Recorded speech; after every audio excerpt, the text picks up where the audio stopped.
Sejam muito bem-vindos ao nosso videocast, A Teia. E no episódio de hoje temos a Efigênia. Tudo Tudo bem? bom? Agora Prazer estar conta pra aqui. mim, quem é você? Bom, eu gosto de dizer que eu sou paulistana, porque São Paulo é um lugar onde acolhe todo mundo. Eu acho que isso tem muito a ver com a minha personalidade. Eu sou a quinta filha de 6 filhos, então, gente, para mim é uma coisa assim natural, que faz parte do meu dia a dia. Sou formada em comunicação, atuo como terapeuta atualmente e amo estar sempre aprendendo, sempre desenvolvendo e sempre apoiando outras pessoas. Show, que prazer ter você aqui. Obrigada. Agora conta pra mim, o que te trouxe? Olha, eu gostaria de compartilhar com algumas pessoas que eu vejo que existe muitas informações por aí e muitas sugestões que deixam as pessoas um pouco perdidas de qual caminho seguir. Às vezes a pessoa está tentando fazer uma transformação de carreira ou mesmo de personalidade, de vida. Está querendo mexer em algumas coisas, mas são tantas opções que as pessoas começam a questionar por onde começar, né? Aí faz um pouquinho de cada coisa. Vira aquela mistura que acaba não dando em nada. Você sente, isso é verdade. Como foi na prática a transformação em sua vida? Então, eu acredito muito que todos nós, como seres humanos, a gente vem de uma construção.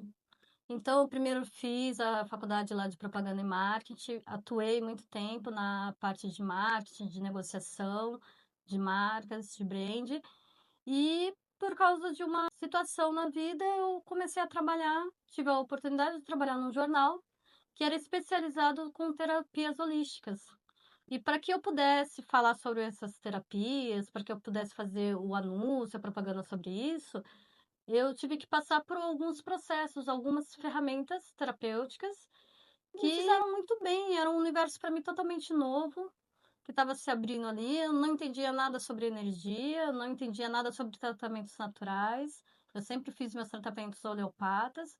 Não sabia nada sobre homeopatia, não sabia nada sobre alimentação, sobre meditação, nem a importância dos exercícios físicos, nem a importância de uma suplementação, e até mesmo de qualidades mesmo de pensamentos. E principalmente de ficar em silêncio, que era uma coisa que eu nunca conseguia fazer. Ficar quieta, parada e em silêncio. Eu sempre estava agitada ali, querendo consumir um monte de coisa ao mesmo tempo. E durante esse processo, nesse jornal, eu conheci uma terapeuta que me encaminhou para a Mahikari é uma arte espiritualista, e lá eu aprendi que o espírito é o principal, a mente acompanha e o corpo obedece, e também ter como regra na minha vida não condenar, não julgar e não criticar ninguém. Porque na realidade a gente nunca sabe pelo que aquelas pessoas estão passando, quais são os desafios, qual é o momento dela, e com certeza todo mundo está fazendo aquilo que ele sabe naquele momento, com as ferramentas e o conhecimento que ele tem para agir daquela forma. Talvez se fosse numa outra situação ou com mais conhecimento, eles poderiam agir de outra forma. E a partir disso, eu comecei a fazer parte de um grupo de saúde que me incentivaram a fazer algumas terapias, né, como profissão. E aí veio o tratamento oncológico da minha mãe, que ela descobriu um tumor já em fase final. Então o tratamento dela já era paliativo, a medicação não funcionava mais. E isso fez com que eu fosse buscar alternativas para aliviar aquele sofrimento, aquela dor, aquela angústia, né? Que acompanha todo o tratamento oncológico paliativo. E aí eu fiz o curso de reflexologia podal, que reflexologia podal eu já havia tido uma experiência antes, né? Aos 21 anos eu passei por um colapso nervoso, de tanto estresse, tantas negociações, né? Aquele mundo louco. De reflexologia podal, assim, bem simplificado. Ela ativa os órgãos que não estão funcionando e desativa os que estão sobrecarregados e o corpo entra em equilíbrio. Entrando em equilíbrio, ele próprio se cura. Hum. E aí eu comecei os cursos pela reflexologia podal, depois eu fiz o E biomagnetismo sobre a reflexologia podal? Ela envolve algum tipo de medicamento ou ela é 100% natural?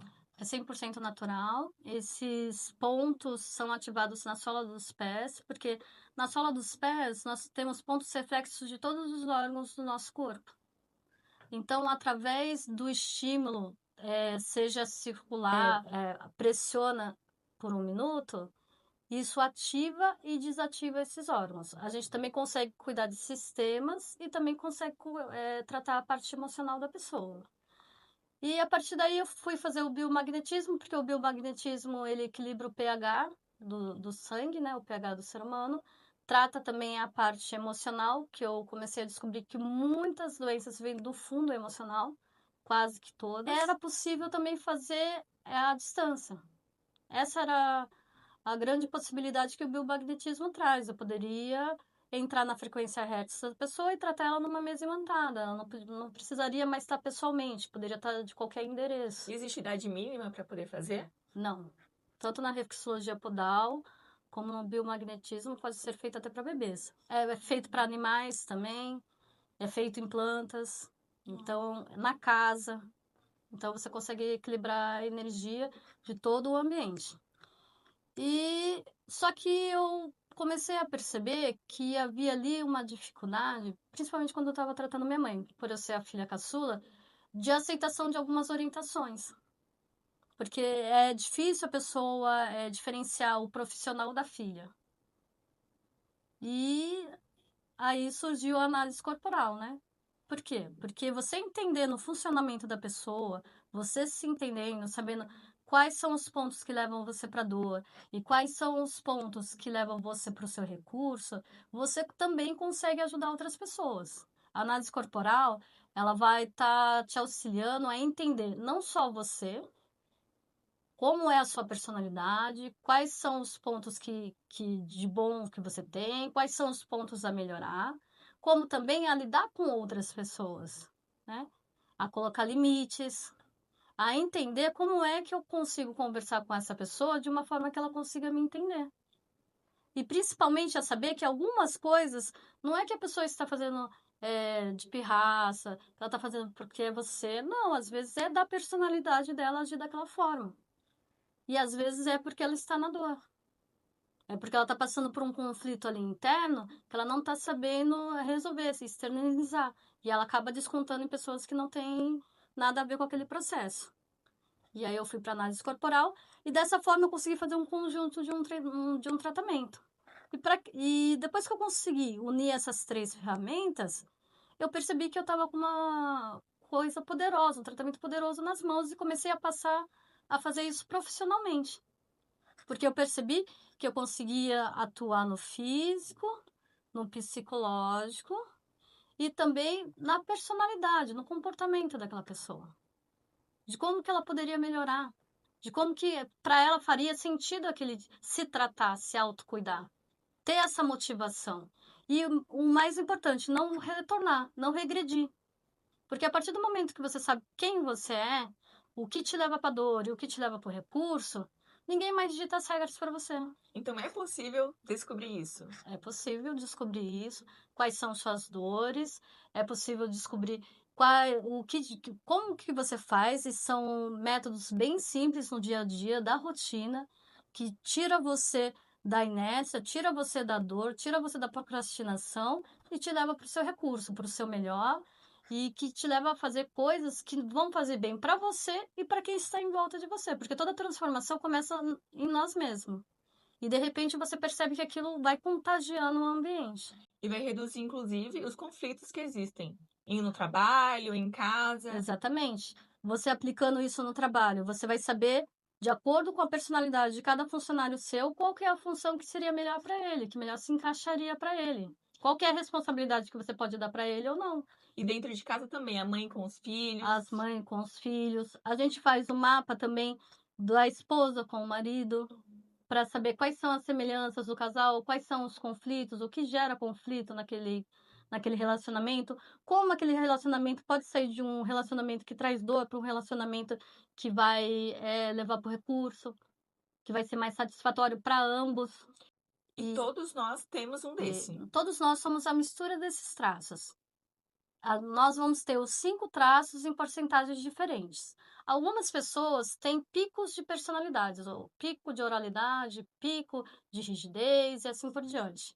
E outras pessoas são distribuídas, ou seja, não tem nenhum pico, ela não é mais nada, ela é distribuída na personalidade dela, nesses 5 traços. E aí, assim, eu consegui, compor esse tratamento. Para quê? Para primeiro, as pessoas virem por si mesmo que o nosso corpo ele tem capacidade de se curar.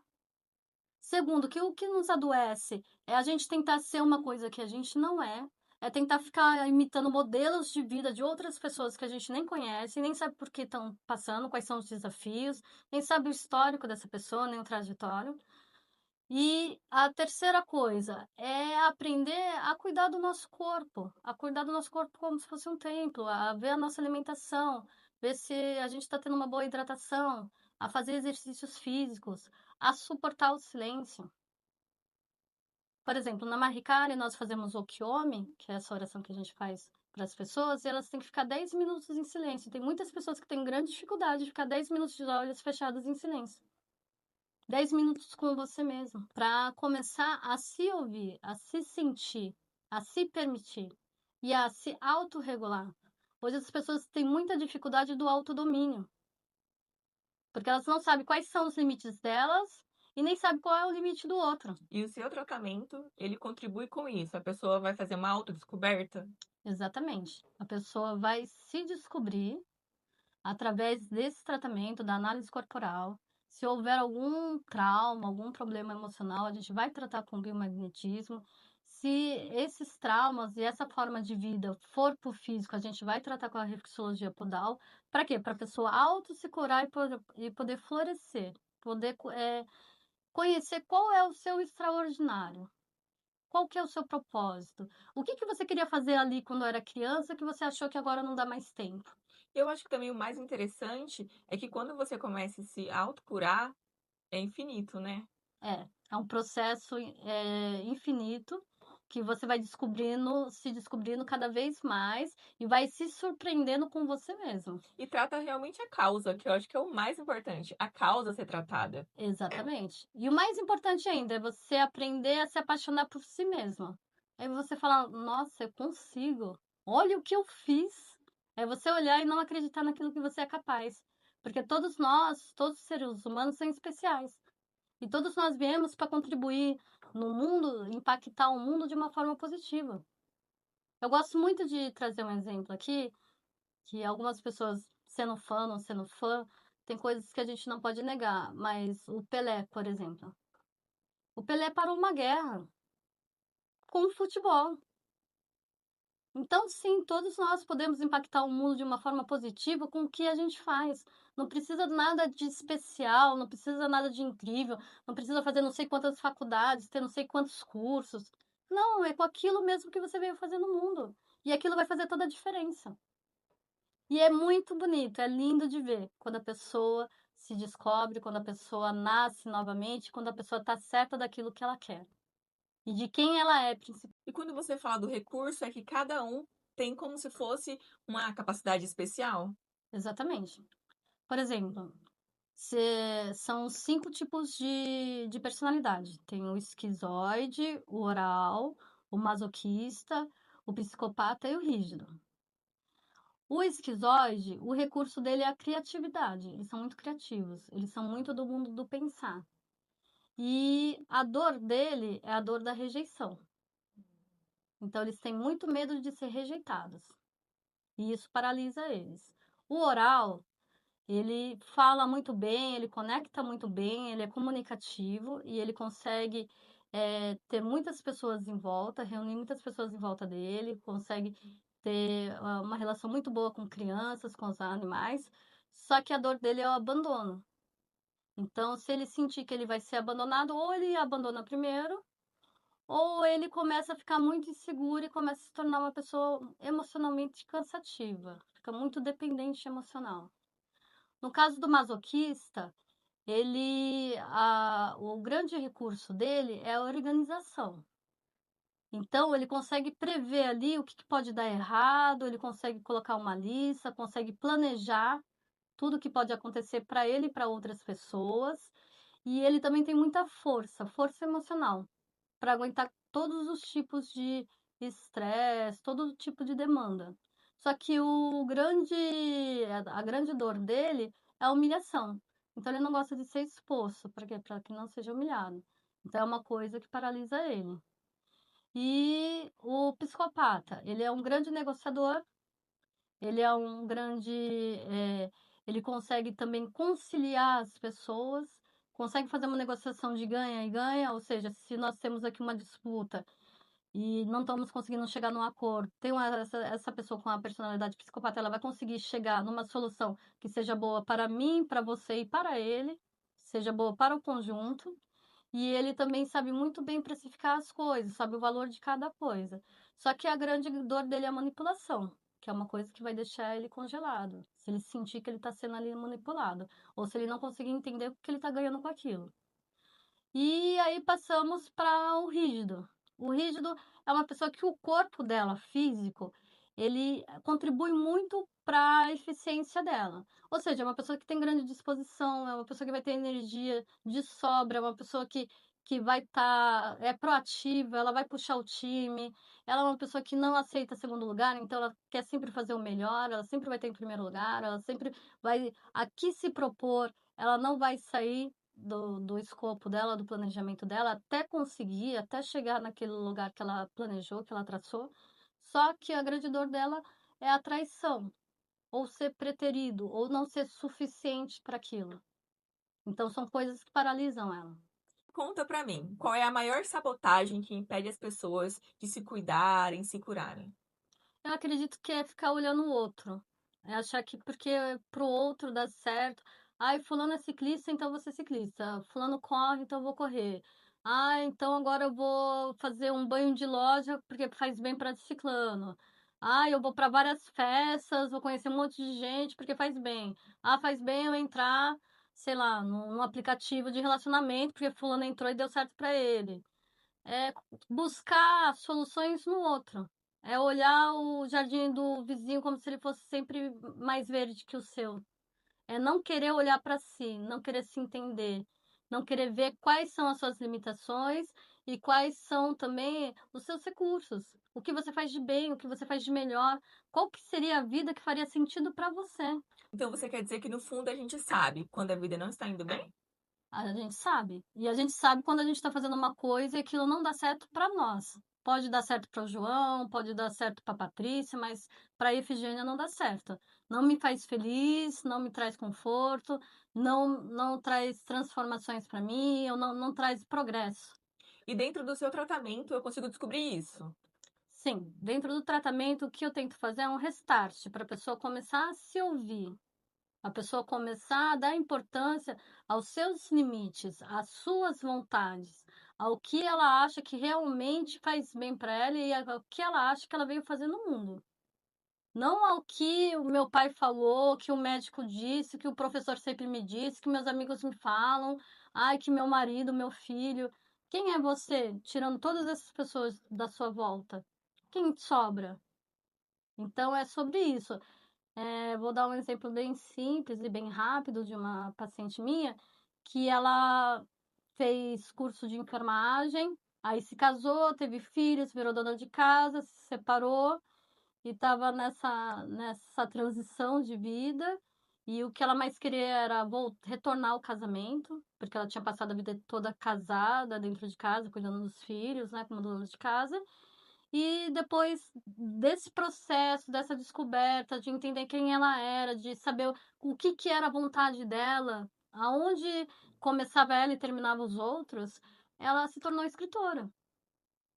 E partiu para um novo relacionamento e partiu para um novo estado. Foi morar em outro lugar e deixou os filhos aqui, que já estavam adultos, que já tinham as vidas deles, cuidando das próprias vidas. Porque é isso, aonde que você se perdeu? Qual parte do caminho da sua vida que você se deixou? É quando você deixa de viver a sua vida para viver a vida do outro. Quando você deixa de se ouvir e de saber o que você quer e o que é bom para você. Porque no fundo a gente sabe. No fundo, a gente sabe. No fundo, a gente sabe. Se você perguntar para uma criança o que ela quer ser, ela sabe. Então, isso é nato nosso. Isso nasce com a gente. A gente já sabe o que a gente quer. Só que a gente vai sendo moldado pela sociedade, pelos pais, pelos amigos, pelos relacionamentos, pelos professores, pelos cursos, pelas obrigações sociais, principalmente as mulheres. As mulheres, elas entram num papel de cuidadora, que não é cuidadora, é se esquecer, se anular. Às vezes, se você pergunta para uma mulher o que ela fala que ela é mãe, que ela é esposa, ou seja, ela perde a identidade no serviço. Se ela não estiver servindo alguém, ela não é ninguém. E isso é muito pesado, é muito triste, porque a gente está falando aí de talentos, de pessoas que fariam grande diferença no mundo, de pessoas que se anularam e poderiam estar contribuindo com a família, sim. Eu acho que a família é uma grande instituição, que ali é o começo, que o homem tem que ser desafiado, as mulheres têm que ser valorizadas, as crianças protegidas, ali é o núcleo. Só que existe o indivíduo. Ali existe um pai que é homem, existe uma criança que é um serzinho que está se desenvolvendo, existe a mãe que é uma mulher. Então todo mundo tem que ter seu espaço, tem que ter a sua prioridade, tem que se priorizar como ser humano, porque se você não se cuida, isso também é um ato de desamor à família, porque você vai faltar para eles. E você não vai estar inteiro ali, porque você não está satisfeito com aquela vida. Porque não é aquilo que você queria para você. Então não é muito melhor o filho estar feliz porque está fazendo o que gosta, o pai e o marido está feliz porque está fazendo o que gosta, a esposa e mãe está feliz dentro de uma família porque faz o que gosta e porque não dessa forma ela não transforma só o mundo dela, ela transforma tudo ao redor. Ela dá força, ela dá credibilidade e ela dá voz para as mulheres que são grandes profissionais. Grandes descobertas na ciência foram feitas por mulheres. Então, não se anular. E não só a mulher, o homem não se anular para uma relação, não sufocar a criança, não falar desde pequeno, ah, você não pode ser isso. Como que você vai ser um astronauta? Como que você. Não! Todo mundo pode ser o que quiser ser. Todo mundo tem esse poder. Todo mundo devia lutar por aquilo que quer, por aquilo que sonha, por aquilo que deseja, que te move, que te faz acordar com brilho nos olhos. Deixar de se contentar com mais ou menos. Ah, nasci, estudei, casei, tive filho, morri. Essa é a trajetória? Será que é só isso? Será que ninguém se pergunta se eu vim no mundo só para isso? E o que você diria para alguém que está vivendo a dor agora e não vê uma saída?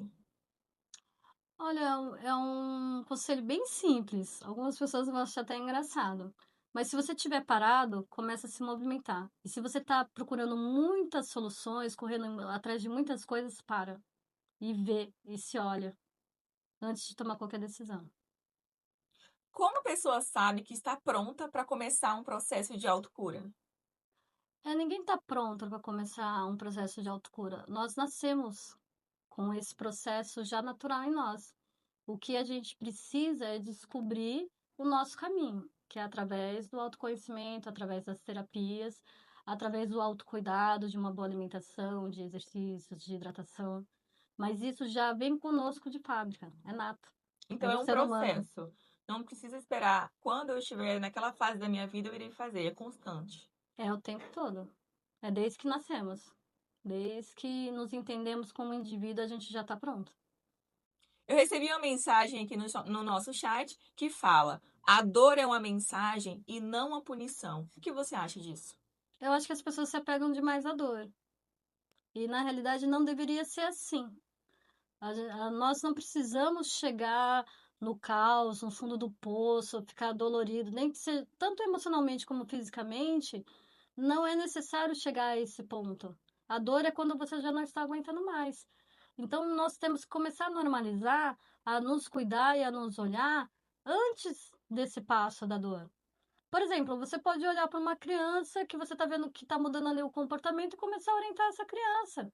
Começar a tentar fazer com que ela perceba quais são essas emoções e esses sentimentos que ela está sentindo e como lidar com eles, a autorregulação, o autoconhecimento. Pode chegar para um adolescente que não sabe o que vai fazer da vida, qual profissão vai seguir, qual curso vai fazer, se vai fazer uma faculdade, se não vai. Também começar a buscar esse autoconhecimento na adolescência. E dentro daquela análise de comportamento que você faz, você consegue saber qual é o recurso que aquele adolescente possui para que Sim, ele ingressar já com esses pontos positivos. com esses pontos positivos e principalmente aprendendo a dar limites, porque eles são muito pressionados pela sociedade, pelos pais, pelos amigos. até mesmo por uma vida, de rede social que não existe, que foi inventada, que não ajuda ninguém a lidar com nada, que não conecta as pessoas às próprias emoções. E elas acabam se anestesiando de mentiras, de ilusões, de achar que ganhar um caminhão de dinheiro vai trazer felicidade, não vai.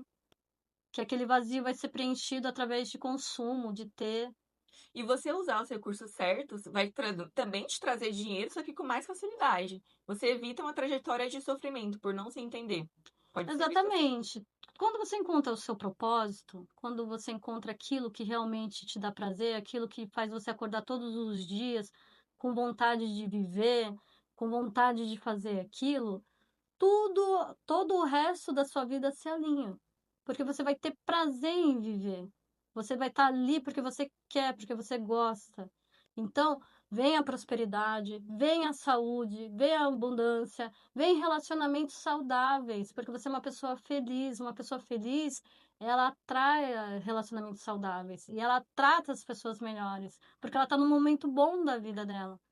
Então, às vezes a gente olha muito para os outros e esquece de olhar para nós.